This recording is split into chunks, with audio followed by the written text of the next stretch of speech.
Alexa, answer call. You received a call from an inmate at the Department of Corrections. This call will be recorded and monitored. If you wish to block any future calls of this nature, dial 7 now. To accept this call, press 5 now. To decline this call, hang up. Well, hello, Brianna. Well, I'm fine. Everything's going pretty good, as well as can be expected. How you doing in there? Yeah, I heard that someone had gotten stabbed, all because of this love triangle stuff and drama, all the typical things.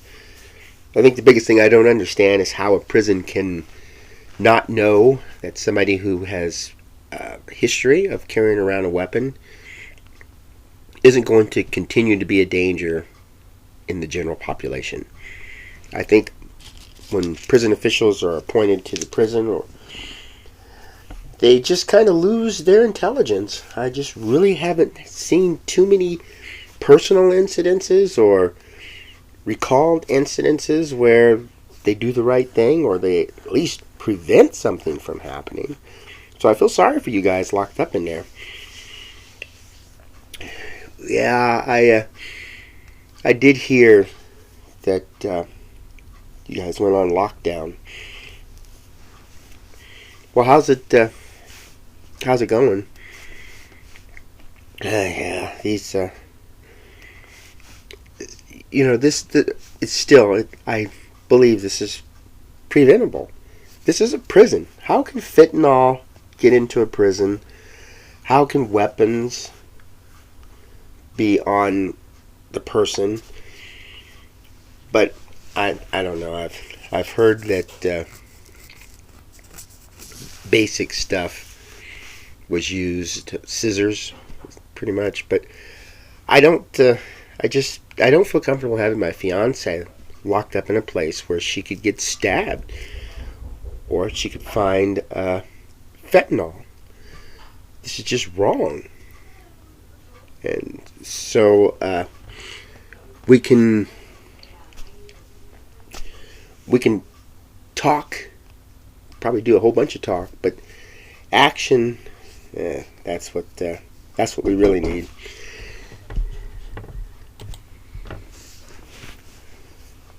But I think the best thing for us to do is just to keep fighting, and every voice counts in something like this. So stay strong and do whatever you can to avoid all this kind of stuff.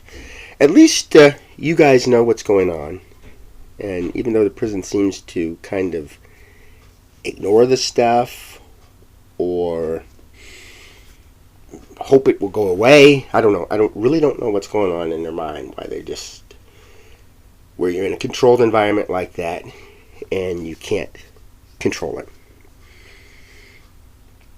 Well, that's good. Yeah, I mean, gather.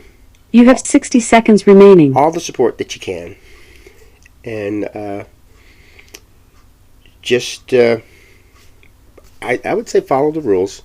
I know in a lot of cases it doesn't matter, because even when you do everything you're supposed to do, something comes up, or they'll create something, or they'll change things. So you can go for it. Okay, good, and hopefully you'll be out of lockdown. You have 30 seconds remaining. Well, thanks for the call, and good luck in there. I'm really concerned about your health and well-being and the security, and so we'll just keep talking the talk out here, and we'll keep banging on the door, and hopefully somebody's going to listen to do something. Fantastic. Well, have a wonderful day and stay strong. Okay, thank you. Hello, and welcome to AQS Inmate Call, and I'm your host, Joel Wilborn. And this call is based on a call I recently had with an incarcerated person, and there was some email sent to me as well. It appears as if somebody got into a fight with we're gonna call this person a he, because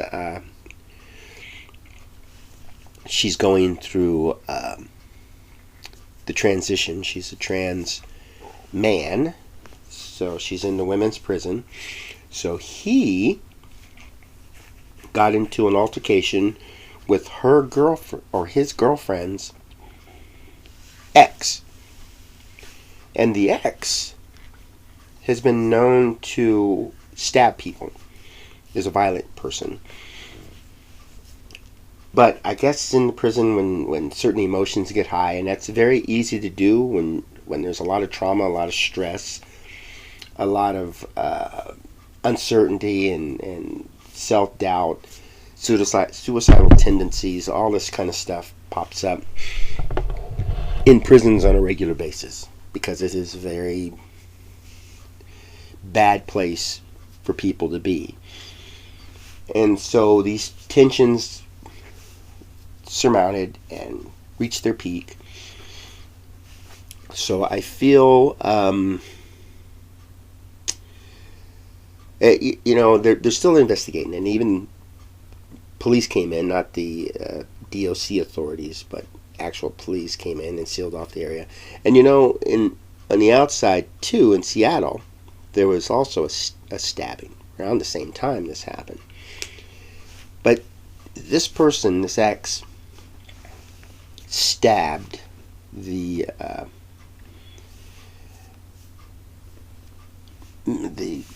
person who was that she was in an argument with, and that's what I want to discuss. It's because the Washington Correction Center for Women, they're just not doing things that's normal. The law states, and so does their policy, that they're supposed to keep the inmates safe. To go on TV and tell reporters, and this didn't happen, I don't think it ever will, that they're doing the best they can to keep drugs out of the facility and to keep the women safe. Now, as for me, I did nothing wrong. I didn't threaten anybody. I didn't smuggle anything in. I've done nothing to harm anybody, but they've banned me for life from visiting a DOC facility. They went to that extreme to keep me out, and yet things are happening in there that I haven't even imagined doing. I would never promote or encourage anybody to get stabbed or to do stabbing. And I would certainly not smuggle in any fentanyl. And I wouldn't falsely accuse people, put people in segregation that don't belong there, transfer people out of the prison that shouldn't be transferred out. But I'm considered a huge threat to every single Washington Department of Correction facility. So here I am sitting here thinking, what brought this on? And I'm definitely fighting it, been fighting it for years. But while I'm out here doing nothing to jeopardize the security of those folks, prison officials are doing it, other incarcerated people are doing it, other loved ones. I mean, at the men's facility, a woman was actually crazy enough to try to smuggle in drugs to her boyfriend in the prison and got caught. So that right there I can understand, and banning her from visiting and banning him from receiving visitors, that makes sense. But at Washington Correction Center for Women, they literally don't do anything for the people that are the threat. They're so busy concentrating on me. I'm concerned about my fiance being in there. She asked me to send her a coloring book, and she likes to color. Now, for me, that's a new concept. It's just within the last few years I've learned about how adult coloring books can help people to relax. I know when I was a child, coloring was fun. I enjoyed it. And as I think back on it, yeah, it was relaxing for me. If it wasn't, I wouldn't want to do it. And if I didn't enjoy, picking the colors and coloring in the lines and making it look really, really nice, I wouldn't have done it. And I think it did have an effect on my psychology. And so I'm not going to doubt her when she says that it helps her to relax and it's something she enjoys doing. Anything that can just take their mind off the real world is great. The fact that they put movies in there is good. The fact that they have telephone calls, video visits, regular visits, these things I think they should encourage, even though the Washington Correction Center for Women does not. They discourage it in any way they can. But if somebody somewhere just wakes up and says, we shouldn't mess with this. They shouldn't be blocking people from phone calls. They shouldn't be blocking people from visits. These are things that should be off the table, completely off the table when it comes from an infraction. Hey, inmate Jones, you did a terrible thing. You're banned from visiting your loved ones who calm you down, relax you, and help you to stay away from doing this stuff, and who could talk some sense into you from not doing anything like this again. Now, that's not their logic. Their logic is we're going to just take everything away from you, and somehow that's going to make you comply? I don't know. You don't have to be educated in the ways of prison etiquette to know that if you take something that people use to relax away, it's not going to cause them to relax even more or to run away from the incident. The ex who stabbed this individual had done this stuff before. And when I was told, I told one of the individuals called me and she told me about this. She says, I'm not sure where she had the weapon. She might have had it in her mouth. And it's nice for me to be able to talk to different individuals who've experienced it. And I've had 3 different reports on it. And I look for the similarities. I know somebody was stabbed. I know there was a lockdown. And I know the person was taken to the hospital. And a lot of them gave me the names of the people that were involved. And I know authorities were called in, because all people said that. And it's not going to go in the news. So people are going to think everything's fine whenever they drive by the prison, or they go to the website, or they talk to other people. But the loved ones, they know what's going on. Now, when I asked for the coloring book, or when my fiance asked for the coloring book, I went to Amazon, and it was a specific coloring book that she wanted. And I had that coloring book sent to the prison. And anybody who's ordering anything from Amazon knows that Amazon will tell you when you receive something, or when it's delivered, we'll say that. And I was notified that it was delivered to the facility. And then she would contact me. Where's the book? I haven't seen the book. Did you send it out? And will you call them? So I called the mailroom. The mailroom says, we delivered it to the unit. And my fiance went over to the unit. And the unit supervisor looked through the surveillance and stuff, couldn't find it. The coloring book is gone. So I wrote to the superintendent, either find that book and deliver it to her, or refund me the money. And hopefully you, as the listener here, can relate to this. If you order something and it doesn't arrive, let's say you order something from Amazon and you don't receive it, wouldn't it be logical? I mean, wouldn't it make sense to get a refund or a replacement? I mean, that to me, that seems like a duh moment. But now the superintendent ignores me, and then so I had to elevate it, and it was ignored again. So I'm continuing to elevate this until I get this resolved. Either give her the book or give me the money. And my fiance says, no, don't order another one until we resolve this. I feel bad because I did this to help her out, to give her something to do so she won't be fighting with people. She's not into that love triangle thing over there, so I don't have to worry about her beating somebody up. But to sit in her room and color a book, what's wrong with that? And why would the prison facility fight that so much? Am I an evil person and they want to take anything I send to her and confiscate it? And the things they can accuse us of doing over on the outside, like they said, I funded a person who wasn't authorized to fund. They blocked the person I was funding who was authorized to fund from receiving funds from me because I had allegedly funded somebody else. Well, as I remind them, I can't give money to incarcerated people.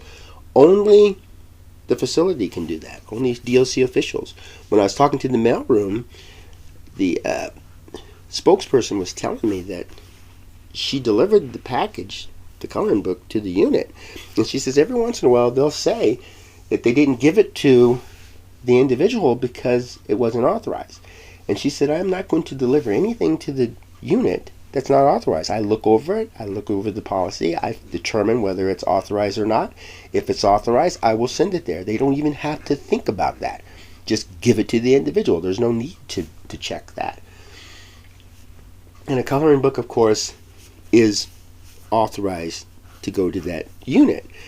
And if I send money to an individual who's not authorized to get it, the facility is responsible for not giving them that money.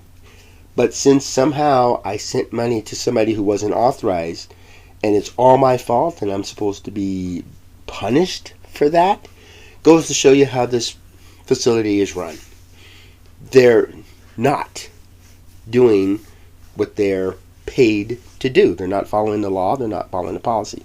Policy states if the person is not authorized to get it, you don't give them the money. You don't turn around and say this person got money and you're the one that's at fault who put it on the books. So since I didn't get any details, I don't know how much that's what you gave this person. I don't know who the person is. I don't know when this happened. It just magically popped up to justify taking money from the person who was authorized.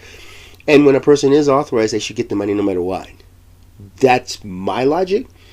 But they blocked it and said because I sent it to somebody else. So they're making stuff up. And then that's the security risk right there. So if I were to get approved and go to the facility to visit, there's a possibility I could transfer money to an unauthorized person, which makes me a danger. And so these silly little things need to be exposed because you don't have to be a college-educated individual to discover these things. Loved ones know it. And we need to put it out there. I've got people that are willing to express their concerns about what's going on in the prison, and they're willing to do some stories on it. And you can go to my webpage, which is AmericanQuittingSociety.org. You can go to my YouTube channel. You can go to TikTok. You can even subscribe to American Quitting Society and TikTok, and you can see stuff. But this channel here on the podcast, and I've got people lined up to do interviews. I've got people that want to talk about what's going on in the prison, especially Kimberly Carter. She's a good one. And you'll get the truth about what's going on in prisons from the horse's mouth. And if you want to walk outside and check your mail and go back inside and maybe watch something on Netflix, there's nothing wrong with doing that. That's your freedom. But to walk outside and be attacked by somebody who had just gotten out of prison because this person is just psychologically broken, that's preventable. That's completely preventable. And I know society wants to blind you by telling you that it's the gun or it's the car or it's the fork that's causing this problem. The truth is the person who carries that, because these things are tools. Everything they're blaming this stuff on is a tool. It's the people. This individual was not stabbed by a knife, a fork, scissors. This individual was stabbed by a person who was using a tool. And in order to prevent this from happening again, you don't need to eliminate all scissors from the facility. You need to eliminate all of this resentment, this instability, this thing that is motivating these people to do that. That's what you need to eliminate. And then when these people get out of prison and they're moving in next door to you or across the street or down the road, when you check your mail, there's a good possibility the person may confront you. Hello, how you doing? Or did you get a letter from the senator like I did? Maybe engage in conversation. Things that are legal and safe and that were brought about because the person was treated according to law and according to policy. But the reality is there's a good chance you could walk out, check your mail, and be attacked by somebody that just lost it. And then whether you survive or not, the person could go to trial and be determined to be mentally unfit or have some serious mental issues that need to be confronted, and so the person isn't convicted of assault or murder, but rather they're going to some training or some treatment and then get out. Vicious cycle that nobody wants to break. You can discover a large part of these individuals in prison, because there they are. This woman, this ex, stabbed a person with a history of doing that kind of stuff. And from what I understand, they're talking about transferring somebody to another facility out of state. How's that going to fix anything? You transfer them to another state that has a bunch of professionals, like every CO over there has training in psychology. I don't know what's supposed to make this better. But I just want to let you guys know that the prisons are not safe. And there's trauma. There's trauma in there because people committed a crime and they're being locked up. Their freedom was removed and they're being locked up. And maybe they're in a triangle. We need to address this in order to prevent this from happening again. And until we acknowledge it, because when elections come up and officials are reelected, did they help to prevent crime? Did they help to reduce the prison population and reduce prisons? Look at these things. Don't just vote because there's a D, an R, or an I, or any other party affiliation. Vote because these people are doing something that is very dear to you. And crime should be one of them. You should want to be able to drive down the road without being shot, or to park your car in the garage without it being stolen. I hope that should be something that's important to you. Well, thanks for tuning in, and please continue this discussion with your friends and family and loved ones. Let's prevent crime by attacking the second time. The first time it happens, they may get caught locked up. Let's prevent that second occurrence by treating and working with the first one.